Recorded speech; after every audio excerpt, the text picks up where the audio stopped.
What's good, y'all? It's Timmy Too Dope. I appreciate y'all for clicking on this video and kicking it with me today. Last video, I said we were going to talk some music, and that's exactly what we're about to do today. Starting off with Saba and his new project from the private collection of Saba and No ID. Saba's been one of my favorite artists for the last 8 years, I want to say. Even before he dropped Care For Me, I remember this song called Ho, featuring him and Mick Jenkins, and I was instantly a fan of both of them. So Saba's been somebody that's been on my radar for a long time now, and he just recently dropped off a new project with No ID, and this might be his best project yet, and that's really saying something. This new project, very lively, a lot of live instruments. It's a lot brighter than previous projects. Like I mentioned, Care For Me, one of my favorite projects from Saba. But that was definitely darker. It was definitely more of a moody album. His last album, A Few Good Things, was a bit brighter, but not as bright and lively as this new album. No ID, as I said, held down the production. Pretty sure executive produced the album as well. And if you don't know who No ID is, he's been one of the biggest, most influential producers of the last couple decades. I want to say he's worked with people like Jay-Z, Kanye, Drake, J. Cole, Big Sean. The list goes on and on. And if you want somebody to take your album to the next level, No ID is the perfect coach to help you with exactly that. And that's exactly what he did for Saba. Definitely took an already talented, already dope MC and just took him to the next level. If you're looking for just 3 songs to check out from this album, my favorites are Crash, Head Wrap, and Bigger Picture. Next, we move on to Duckwrth, American Fck Boy. And I'll be completely honest, I'm the furthest thing from what you would call an F-boy. But damn, did this album make me want to become one at my big age of 32.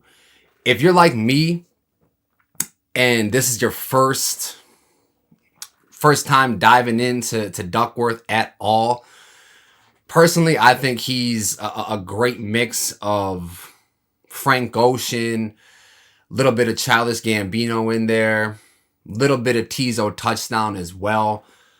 But as far as this album goes, like, it's not just talking about him being an F-boy. I think it gave us a whole ass redemption arc of the F-boy as well. The album was narrated by Lakeith Stanfield, which you might know from tons of movies in the past couple years, but where I found him was Atlanta, one of the greatest shows of all time, one of the greatest characters of all time. What's his name now? Not Earn. It'll come to me. Y'all know who I'm talking about. But we got Lakeith narrating the whole thing, broken down into 3 different parts. I forget what the parts are called, but broken down into 3 different parts. And in the first act, we got Duckwrth showing all the signs of a typical fuckboy. Pulling up just to be, talking to multiple girls at once, straight up ghosting. The second act is a little bit more numb, as Lakeith states in the narration. But it's also maybe slightly self-reflective, I would say. A lot more nuanced feelings in this chapter than any other ones. But this chapter, I think, personally has some of my favorite songs. Gray Area, Whole Phase, just to name a couple. And then he wraps up the album with a third act, which is a lot more heavy than what we've got previously. But also shows that F-boys are capable of changing. And sometimes they might even feel bad about what they did in the past. I know, it's a crazy concept. If I could give you just 3 songs to check out from this album, Fell Off Earth, Whole Phase, and Grayscale, you gotta go to immediately. Next up, we got Deante, Hitchcock, Good Things Take Time. Now, if you're like me, you might know Deante from the Revenge of the Dreamers album. had a few standout verses on that album. But ever since then, if you let Deante tell it on this album, life has not been great for him. And he airs all his grievances, all his frustrations on this album right here. And it didn't just come off as angry or, you know, sour grapes or whatever you want to call it. He found a way to take that pain and turn it into great music as well. And hopefully help the next person, the next artist, or whatever they're going through, help the next person that's going through something similar make it to the other side as he did, you know, with his situation. The second verse of the intro called Breakthrough, it's all about the mixed feelings of being on that Dreamville project, but still being broke. Everybody seeing him out, gassing up his verses, saying, oh, this is dope, but he literally can't afford to put gas in the tank of his car. We hear about this all the time of artists getting crazy good looks, but for whatever reason, they don't take advantage of it. And, you know, we're seeing something very similar with Dodie Six, who popped up on the GNX album. Kendrick gave him a great look, and we've kind of seen how he's taken that. He hasn't taken full advantage of it, and he's kind of placing the blame on Kendrick. Then on the other side, you see people like AZ Chike, who's doing great things with the opportunity that he was given on the GNX album. And I'm not to say, you know, anybody's at fault for it. These things just happen. And I'm sure Deante did things, you know, that were in his control to, you know, see it through and to take advantage of the Dreamville look. But sometimes, like I said, for whatever reason, these things just don't, they don't happen, you know, and they can lead to frustration like Deante's venting here. Another track I highly suggest checking out on this one is track number 3 called On the Edge. If you're one of these people that's hesitant to like make a big move because it might seem scary or something like that, or you're playing with your potential too much, you know, you could be great, but you know, making the big move, taking the next step, like that's scary, this song is for you. He's talking about being on the edge, and he knows that that person that he wants to be is just on the other side of that. He's saying in it that, you know, if I jump, I might die. That's possible. But if I don't jump and take that leap, I'll never know if I can fly or not. If I don't jump off this ledge, I won't know if I can fly or fall. But I know if I stay on this ledge, I'm going to die regardless. Just beautiful messaging from Deante. I'm not doing it justice, just talking about it. Go seek out this album immediately. Next up, we got somebody I guarantee y'all have heard about. Wiz Khalifa, Kush and OJ 2. Blog era kids, rejoice. If you're like me, the original Kush and OJ has a very special place in your stoner heart. We got the sequel of Rolling Papers in 2018, I believe it was. 2025, we finally get the sequel of Kush and OJ. And honestly, part 2 has a lot of the same DNA as part 1 did. Wiz did a interview with The Breakfast Club, I believe it was, and he was talking about the album. He said they straight up sampled songs from part 1 to use for part 2. So literally the DNA of the original Kush and OJ is there. You know what I mean? And 21, 22, 23 tracks on this. And usually I'm a big stickler for long albums. Do not like long albums. I think the sweet spot's between like 8 to 14 songs. But this one is just such easy listening and great background music. I know background music has a negative connotation, but I don't mean anything by it. I just mean it's easy listening. Roll a few up, start at track 1, and let this bitch ride. You won't even notice that it's 23 songs. Honestly, I didn't. We got features from Gunna, Currency, Max B dropped a verse, or I think a whole song from Prison. Larry June, Chevy Woods. Original Taylors will know Chevy Woods. I'm glad to see that they're still linking up together. Don Toliver is on the album as well. If you're going to check out just one track from this, What's Happening? Definitely my fave. But just put this album on, let it run all the way through. Last album we're going to talk about today, Vaughn, Good, the Bad, and the Dollar Menu. Vaughn signed to TDE in 2022 and dropped one of the best freestyles that I have ever seen on LA Leakers. I'm talking King Los, Royce the 5'9", Harry Mack. Like I've seen some crazy Daylight. I've seen some crazy ass freestyles on there. This Vaughn LA Leakers freestyle is up there with the best of them.